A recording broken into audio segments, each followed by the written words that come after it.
สวัสดีจ้ามื้อนี้ปลาเข้มทอดปลาทูเข้มทอดอีกคือเก่าพี่น้องเอ้ยบูดสรุปเฮาข้าวต้มกุ้ยหม้อกินอีกคือเก่าปลาทูเข้มตัวใหญ่บักเอฟเลยตัวละ30 บาทเป็นปลาทูหอมแซ่บขนาดต้องกินแนวนี้เรากินง่ายๆเขาเป็นผู้สูงวัยเขาสิไปกินคือวัยรุ่นเขาบ่ได้หรอก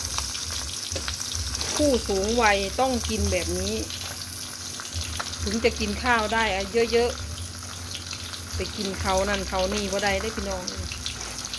ข้าวต้มกับปลาทูเค็มจบข้าว